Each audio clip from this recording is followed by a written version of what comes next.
ऊना जिले के पशु चिकित्सा संस्थानों में मल्टीटास्क वर्कर के 36 रिक्त पदों को भरने की प्रक्रिया के तहत शारीरिक परीक्षा का शेड्यूल जारी कर दिया गया।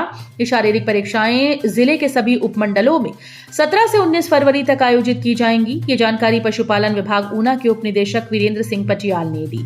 उपनिदेशक ने बताया कि उपमंडल गगरेट के अंतर्गत पशु चिकित्सालय Badhera, Rajputa, civil veterinary dispensary Pawra, veterinary dispensary Nangal Jariyala और अम्बोटा के लिए पशु मित्र भर्ती की शारीरिक परीक्षा 17 फरवरी को सुबह 9 बजे राजकीय वरिष्ठ माध्यमिक पाठशाला अम्बोटा के मैदान में आयोजित की जाएगी।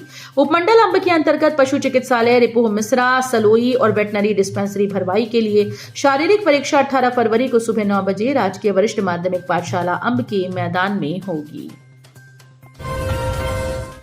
हिमाचल में C2 के बैनर तले ट्रेड यूनियंस की महाहड़ताल, केंद्र सरकार की नीतियों के खिलाफ सड़कों पर उतरे हजारों मजदूर। केंद्रीय ट्रेड यूनियन और राष्ट्रीय फेडरेशन के संयुक्त मंच के आह्वान पर C2 के बैनर तले हिमाचल प्रदेश में मजदूरों द्वारा एक विशाल प्रदेशव्यापी हड़ताल का आयोजन किया गया। इस हड़ताल का दायरा बेहद विस्तृत रहा, जिसमें anganwadi, mid day meal, MNREGA, निर्माण मजदूर, BRO, आउटसोर्स और ठेका कर्मियों ने भाग लिया। इसके अलावा बद्दी बरोटीवाला, नालागढ़ के औद्योगिक मजदूर, स्वास्थ्य विभाग के वार्ड अटेंडेंट, सुरक्षा और सफाई कर्मी, data entry operator, ECG nursing staff, 108 और 102 एम्बुलेंस कर्मी, निर्माणाधीन व उत्पादनरत पन बिजली परियोजनाओं और सतलुज जल विद्युत निगम के कर्मचारियों ने भी काम ठप्प रखा। हिमाचल मंत्रिमंडल का निर्णय। हिमाचल प्रदेश सरकार ने सामाजिक सुरक्षा और महिला सशक्तिकरण की दिशा में एक बड़ा फैसला लिया। विधवा महिलाओं की बेटियों के लिए बड़ी राहत का प्रावधान करते हुए सरकारी संस्थानों में पढ़ाई का खर्च वहन करने का निर्णय लिया गया, जबकि 70% या उससे अधिक दिव्यांग से विवाह करने पर दी जाने वाली प्रोत्साहन राशि को बढ़ाकर 2 लाख रुपए कर दिया गया। पहले ये सहायता राशि 50,000 रुपए निर्धारित थी।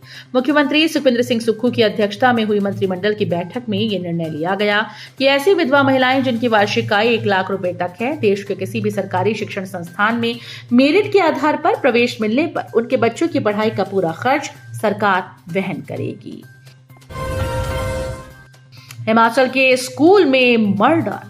हिमाचल प्रदेश के जिला कांगड़ा में स्कूल में हुई खौफनाक वारदात ने सबको झकझोर दिया। स्कूल परिसर में बच्चों के सामने हैवान बने शख्स ने महिला कर्मचारी की बड़ी बेरहमी से हत्या कर डाली।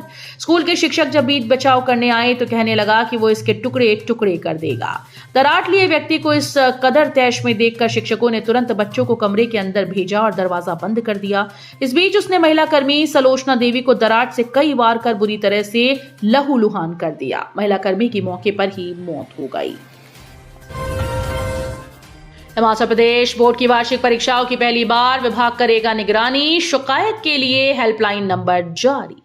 हिमाचल प्रदेश स्कूल शिक्षा बोर्ड की 10वीं और 12वीं की परीक्षाओं में इस पर नकल कसने व करवाने वालों की खैर नहीं। शिकायत मिलने पर विभाग तुरंत कार्रवाई करेगा। स्कूल शिक्षा निदेशालय पहली बार परीक्षाओं की लाइव स्ट्रीमिंग करेगा। निदेशालय ने इसको लेकर गाइडलाइन जारी कर दी है। स्कूल प्रधानाचार्य की CCTV की स्थापना, रखरखाव और संचालन के लिए व्यक्तिगत रूप से जिम्मेदारी तय है। लाखों का पैकेज ठुकराया, अब पहनेंगे सेना की वर्दी। हिमाचल के साहिल ने देश भर में 16वां रैंक लाकर किया कमाल। हिमाचल प्रदेश के युवाओं में सेना के प्रति जज्बा और देश सेवा का जुनून एक बार फिर से देखने को मिला। मंडी जिले की ग्राम पंचायत चोलथरा के गांव दिगोह के रहने वाले साहिल ठाकुर ने अपनी प्रतिभा का लोहा मनवाते हुए भारतीय सेना में लेफ्टिनेंट के पद पर जगह बनाई है। साहिल की इस उपलब्धि ने न केवल उनके परिवार बल्कि पूरे प्रदेश का नाम रोशन किया। साहिल ठाकुर ने सर्विस सिलेक्शन बोर्ड के द्वारा आयोजित चयन परीक्षा में उत्कृष्ट प्रदर्शन करते हुए देश भर में 16वां स्थान हासिल किया। इस कड़ी परीक्षा को पास करने के बाद अब वो भारतीय सेना में बतौर लेफ्टिनेंट अपनी सेवाएं देंगी। वन विभाग का बड़ा एक्शन, तस्करों के साथ खैर की लकड़ी से भरा टेम्पो पकड़ा। वन विभाग बिजड़ी ने क्षेत्र में सक्रिय वन तस्करों के खिलाफ गुरुवार को एक बड़ी सफलता हासिल की। विभाग की टीम ने सतर्कता दिखाते हुए अवैध रूप से ले जाई जा रही खैर की लकड़ी की एक बड़ी खेप को टेम्पो सहित कब्जे में किया। जानकारी के अनुसार वन विभाग को सूचना मिली थी कि नगरोटा सूर्या की तरफ से खैर की लकड़ी की तस्करी की जा रही है।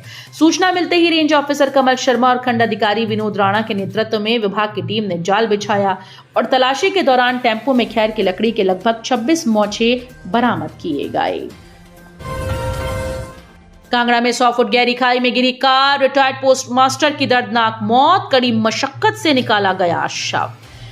हिमाचल प्रदेश के कांगड़ा जिले में एक रिटायर्ड पोस्टमास्टर करमचंद की कार 100 फुट गहरी खाई में जा गिरी। अंब से लौटते समय लापता हुए करमचंद का शव कार के भीतर मिला, जिससे जसवा परागपुर क्षेत्र में शोक छा गया।